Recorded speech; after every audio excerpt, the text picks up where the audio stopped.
Hemos hablado de dos acuerdos que nosotros no hemos entendido y que pedimos que el gobierno dé a conocer esos contratos, esos acuerdos. Uno, el de Punta Cana, que se firmó entre el canciller dominicano y el embajador de los Estados Unidos, con un supuesto chequeo preaduanal en territorio dominicano. El otro tema fue un acuerdo que se firmó en Laredo entre Haití y República Dominicana, pero en Estados Unidos. Nosotros desentendemos menos y le hemos pedido cacao al arquitecto Espallana Anita, que puede decir, posiblemente tenga alguna información adicional sobre ese acuerdo. Gracias, arquitecto. Bienvenido. Bueno, gracias por la invitación y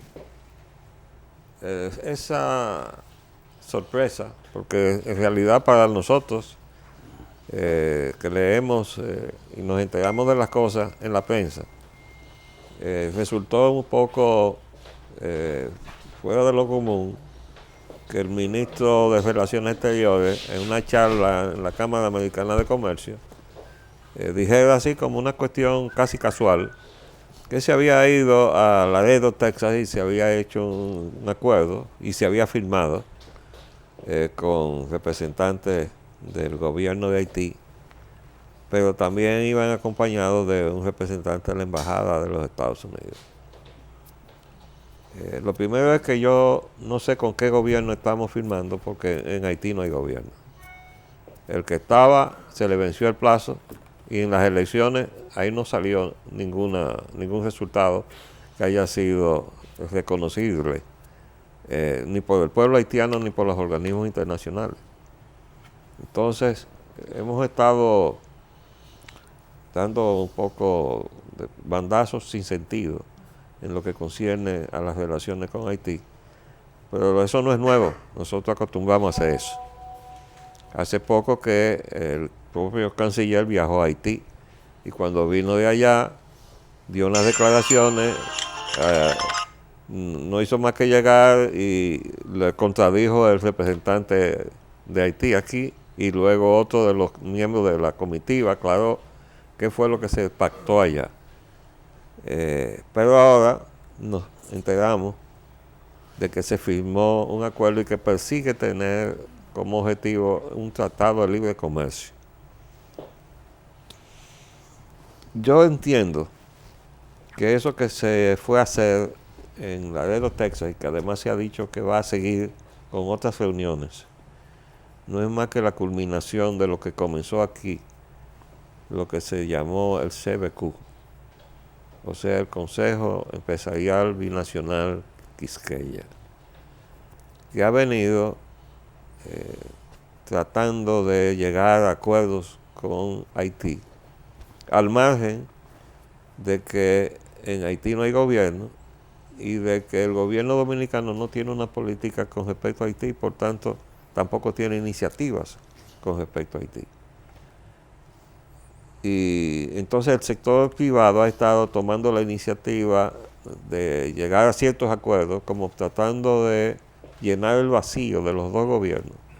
Pero desde luego que eso no se puede hacer, porque entre dos estados no se puede pactar nada a base de que los dos grupos económicos prevalecientes, o vamos a decir significativos de cada país, hayan decidido ponerse de acuerdo. Y yo entiendo que lo que se hizo ahí es una continuación de lo que se inició como CBQ. Lo que debe preocuparnos a los dominicanos es que seguimos teniendo una posición ambivalente, si es que la tenemos, con respecto a lo que es un problema permanente para el pueblo dominicano. Y quiero recordar que el año que ya se está terminando se inició en el Parque Olímpico con una denuncia que hizo el pastor Ezequiel Molina ante unos 70 y tantos mil fieles evangélicos que estaban congregados allí, pero donde también estaba el presidente de la República, Danilo Medina, diciendo que había una conspiración para la fusión de la República Dominicana con Haití. Eso fue sorprendente por la forma y el sitio donde se hizo. Habíamos muchas personas integradas, digamos, no muchas, pero un grupo reducido de personas integradas que sabíamos que eso venía caminando hace mucho. Y sabíamos por qué y quiénes estaban aquí en eso. Desde luego, en este mismo programa con ustedes, yo denuncié que detrás de todo el problema que teníamos con Haití estaba la búsqueda de las riquezas de oro y plata de la isla. La misma riqueza que vinieron a buscar los conquistadores en 1492. Pero ahora están representados por dos expresidentes de Estados Unidos. Del lado haitiano, William Jefferson Clinton, y del lado dominicano, George Herbert Walker Bush. Arquitecto, ¿qué usted cree que decía Laredo? Que yo creo que decía. Que ese acuerdo, ese documento, que Está dejando constancia de una intención, pero es un documento desconocido hasta ahora. intención, pero fue un tratado firmado. Bueno, eso es lo insólito, y es lo que yo acabo de decir, que de ninguna manera se puede llegar a establecer un compromiso entre Estados, porque dos grupos económicos, por destacados que sean de cada país, decidan ponerse de acuerdo. Y Estados Unidos interviene Ahora, directamente. lo último insólito es que estuviera presente un delegado de la embajada norteamericana en la República Dominicana. Según la prensa, es el encargado de negocios, o encargado de asuntos de negocios, mejor dicho, de la embajada. Estaba presente. Desde luego, hay que recordar que las iniciativas del CBQ contaron también con la simpatía de la embajada de Estados Unidos. De modo que hay una constante en ese asunto. Desde luego, no conocemos el alcance de ese texto que se firmó. Pero en ese Consejo Binacional Quiqueya, CBQ, que usted menciona, ¿solamente se limitaría o sus No intenciones oficial básicas ese son acuerdo. el comercio, como usted dice, un tratado de libre comercio que sería desde nuestro punto de vista bastante desigual? ¿Cuál es la ventaja entonces que para esos grupos de poder económico más que político tendría esa fusión en lo comercial de ambos países? Eso se anunció en ese momento como un programa binacional en la frontera.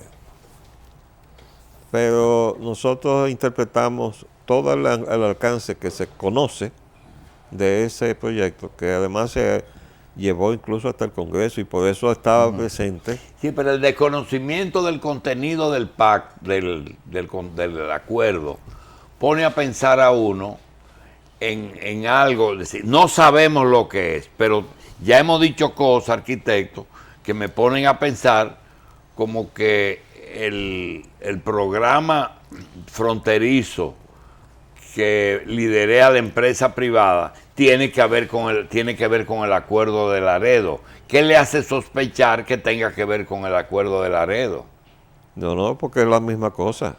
Es decir, lo que ellos están planteando ahí tiene que ver con el intercambio comercial, tiene que ver con los factores económicos que ligan a uno y otro país.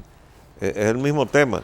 Lo único que en las gestiones del CBQ estaban supuestamente restringidos a la frontera, pero ya estaban amarrando el uso del puerto de Manzanillo, ¿no? Como el puerto de exportación, que por cierto es el puerto de mayor calado que tiene la República. Escogieron bien, ¿no? Pero yo creo que la cosa va más allá. Yo tengo la impresión de que todo eso se encuadra en otro objetivo mayor, que se llama el Hub del Caribe, que es algo que se ha ido manejando muy discretamente, pero que ya no hay reunión de cierta significación de los sectores empresariales donde no salga a relucir el tema del Hub del Caribe, que se describe como algo muy ambicioso, que es hacer de la isla un centro de actividad económica, de lavado de activos y de inversiones y de una serie de actividades en la isla. Profesor, ¿Y Estados Unidos va a propiciar eso? Aparentemente sí conlleva la fusión. ¿Del lavado de activos? Sí, Bueno, porque como un no, paraíso fiscal. porque no es los Estados Unidos, son los banqueros que están en China, que se fueron de Estados Unidos y que necesitan ahora cierta vinculación con Latinoamérica. Y por eso están auspiciando el canal transoceánico de Nicaragua. Y además, nada más hay que ver las actividades del presidente chino en Latinoamérica. Y además, si vamos a medirlo por las relaciones entre Venezuela y República Dominicana, que está presente en la refinería dominicana de petróleo, resulta que Venezuela prácticamente no le ha vendido petróleo este año a la refinería, porque tiene todo su petróleo comprometido con China. Profesor, una de las cosas en la que yo discrepo de usted, y admiro mucho su tenacidad política, porque el ciudadano está obligado a tener esa vigencia que de alguna manera reclama, es el hecho de que usted siempre le ve un elemento conspirativo en todo su discurso, a todas las cosas que se presentan. Y hay otros ángulos que se puede ver. Yo he sostenido en este programa y por escrito que el único recurso natural desarrollable en este país para dar un salto económico es el recurso geográfico, la posición geográfica.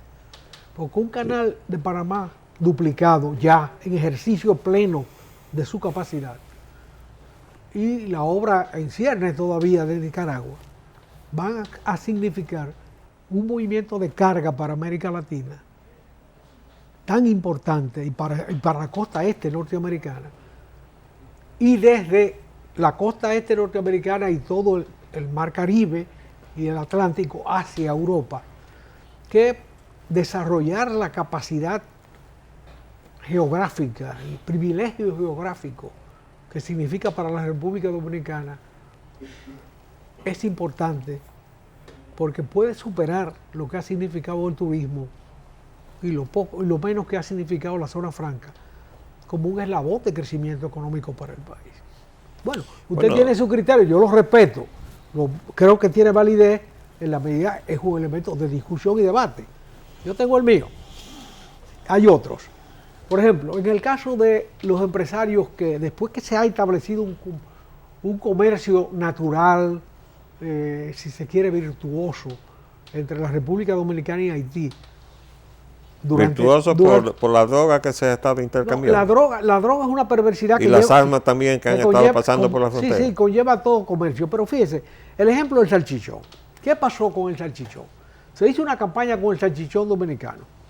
Y ustedes saben lo que terminó la campaña del salchichón, que ya no se menciona. Ya el salchichón es virtuoso, es bueno. En Indubeca, empresa de las mayores familias dominicanas, que exportaba un furgón semanal al comercio al comercio haitiano, exporta 7 furgones diarios. 7 furgones diarios y uno semanal de productos caros. ¿Por qué vía lo hace? No, con furgones, lo mandan por ahí. Pero en detrimento de quién? De centenares de pequeñas embutidoras que habían surgido del comercio normal. Hay otro aspecto virtuoso. Por ejemplo, Fernando Capellán, un empresario de avanzada, se instala en Juana Méndez. ¿Por qué? Fernando Capellán no es un santo, es un empresario. ¿Por qué se instala en Juana Méndez? Porque el Tratado de Libre Comercio con Estados Unidos y Centroamérica cambió las reglas de origen en el sector textil, lo que arruinó la zona franca textil de Santiago y las operaciones que él tenía. Él tuvo que venderle sus instalaciones, se las vendió a UTESA y se la alquiló a UTESA porque necesitaba capital. Entonces él se va a Haití. ¿Por qué? Porque Haití tiene un privilegio en Estados Unidos y puede evadir las reglas de origen en el textil. Pero de paso dominicaniza Haití, porque la batalla, el pulso con Haití es o lo dominicanizamos a ellos o nos haitianizan a nosotros. No, nosotros estamos haitianizados. No. Escúchame. No. En el pulso estamos ganando. No, escúchame. Aquí se están haciendo muchísimas cosas, de las cuales uno se entera por casualidad. La Cancillería Dominicana estuvo auspiciando toda una capacidad de transporte aéreo que movía millones de libras diarias. Y eso se estaba haciendo en un momento en que se estaba cuestionando el comercio terrestre. Pero ya teníamos todo listo y lo anunció un portavoz de la Cancillería. Dijo, con la anuencia del gobierno haitiano, inmediatamente estamos en capacidad de poner esto en marcha. Ya estaba todo listo. Pero la Cancillería está obligada a garantizar el transporte de mercadería a Haití. No, Está obligada. yo estoy hablando de la forma clandestina en que se estaba cocinando todo un acuerdo para mover millones de libras por día cuando se estaba cuestionando el transporte terrestre. Es que había una conspiración de un grupo económico para cogerse entonces el negocio con Haití en perjuicio de otro grupo económico. No, pero eso es cierto. Bueno, ese pulso existe. Pero me refiero que no se pueden manejar las cosas que son de interés de la nación, porque hay grupos que están pulseando al margen de la participación del Estado, cuando en este momento lo que se está es usando al Estado como una plataforma para los intereses particulares del grupo. Entonces, así no se puede. El Estado siempre ha sido patrocinador de los intereses de la clase dominante. Pero no podemos... Eso está en el ABC del marxismo ya invalidado. No, pero nosotros no podemos enorgullecernos de la forma en que nosotros hemos estado manejando la situación. No es enorgullecernos, aceptar que es así. O sea, nosotros, en el análisis hay que aceptar que los grupos poderosos determinan. Pero tú tienes esa posición, yo no tengo esa posición. No, yo no creo que eso se puede aceptar porque es así. Esa es una actitud, ¿no? Ya no hay nada que hacer. No, hay que hacer. Bueno, pues hay que hacer, pero hay motivos distintos. Cuando yo discrimino a Fernando Capellán de los otros, porque Fernando se manejó para evadir una regla de origen onerosa y mantener su industria. Y eso es válido. Hoy hay centenares de haitianos, miles de haitianos que cobran quincenalmente, que tienen un horario de trabajo, que tienen una fábrica moderna, y eso es dominicanizar Haití.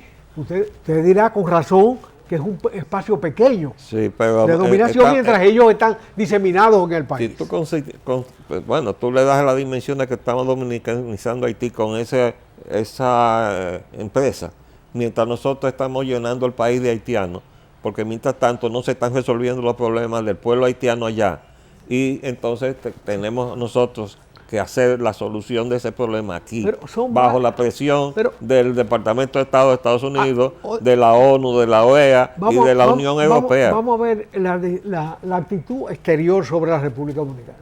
Cuando se mira una vista aérea de la isla, en el libro de Al Gore, en el libro Colapso, que no recuerdo de qué autor es, se describe cómo esa frontera tiene una definición del desarrollo, en aquella parte desierta y esta parte que no nos satisface a nosotros, pero cuando se ve es realmente distinta. Está todavía poblada de unos cuantos árboles. Eso era antes. Yo me imagino que tú habrás visto las fotografías que salieron en el listín hace pocos días, ¿no? Yo entiendo que ahí... O sea que ya nos están homogeneizando también en la depredación de la isla. Sí, eso está pasando. Bueno. Ahora, cuando se ve allá y se sabe que Haití no es viable como Estado. Ahora, ¿tú sabes quién existe como nación? ¿Tú sabes quién depredó Haití? ¿Eh? ¿Tú sabes quién depredó Haití? ¿Quién? ¿Quién depredó a Haití para que sea lo que es ahora un territorio erosionado?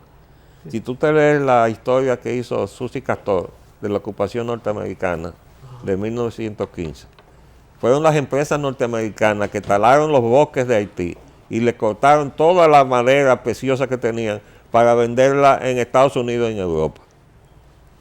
No, pero eso comenzó desde la colonización. No, pero yo te estoy hablando de una historia muy reciente porque eso está todavía el otro día, en el siglo pasado. Entonces, lo cierto es que nosotros estamos siendo depredados en este momento. ¿Y qué había en el con la autorización de los departamentos de Estado, en el este se está haciendo carbón aquí para mandarlo a Haití con la anuencia del Ministerio de Medio Ambiente y Recursos Naturales. ¿Qué había en el este antes de la caña? Averigüe, porque es lo mismo de Haití. Pastos. No, pero espérate, Trujillo destruyó un bosque de café en Villa Altagracia para hacer un ingenio azucarero pobre y pequeño. Trujillo y Anselmo Paulino, en el 48. Sí. O sea, no hubo necesidad. Y cuando se metió ya en grande en el azúcar, en el Río Jaina, Yo creo, firmó el primer acuerdo de bracero con Magloire en Yo- el 52. yo Pero creo, nosotros estamos importando bracero. Yo tengo la copia de la orden ejecutiva del jefe militar de la isla prohibiendo la importación de cocolos porque se había decidido que vinieran los braceros haitianos a trabajar en los ingenios de propiedad norteamericana en el lado dominicano. No, y José del Castillo ha estudiado No, pero es que- detalladamente ese proceso. Bueno, muy bien. Pero Ahora, yo te- una yo te- autoridad norteamericana que no sabe qué hacer con Haití y ve que la República Dominicana de alguna manera funciona, dice, caramba, pero que los dominicanos asuman No, eso. no, yo me estoy refiriendo al hecho de que la idea de traer los braceros haitianos para acá Ajá. fue de los norteamericanos. Sí, sí, y fue claro. decidido por una orden ejecutiva militar Bueno, ellos prohibiendo la ellos eran traída los de gobernantes cocolos. de la isla entera en ese momento. yo Hay creo- órdenes ejecutivas que no tienen Por esa eso no estoy perversidad hablando del jefe que están militar, vigentes todavía. Estoy hablando del jefe militar de la isla, porque estábamos ocupados de los dos lados. Sí, sí, ellos, la infantería Pero de la marina decisión- norteamericana era que la gobernaba la decisión isla. tomada por el jefe militar favorecía entonces a las empresas propietarias de los ingenios azucareros que estaban del lado dominicano. Yo- Pero eran norteamericanos. Y los contratos de Trujillo con Magloire y Duvalier también hicieron eso mismo. Pero claro, pero uno puede decir que se comenzó cuando Trujillo, se comenzó con la ocupación norteamericana. Lo corroboro No podemos eso. desvirtuar la Yo lo historia. corroboro. Lo que pasa es que aquí se ha planteado un escenario no distinto, pero José entiende que el desarrollo fronterizo es beneficioso y el arquitecto plantea Que es perverso. que es de mala intención. Porque Yo creo tiende que a eso- borrar la Sí, frontera. el problema es que nosotros cometimos un error y es que debimos comenzar más temprano con el arquitecto. Ajá. Y eso va a plantear que el arquitecto tenga una serie de presentaciones porque nos habló de algo que no se había hablado, que fue Haití, que fue Estados Unidos que deforestó Haití. Yo hasta el momento creía que era por la política de cierre total, que era de los gobiernos haitianos como Sí, Duvalier, ellos- aislamiento que había llevado a Ellos eso. crean problemas y después lo quieren resolver con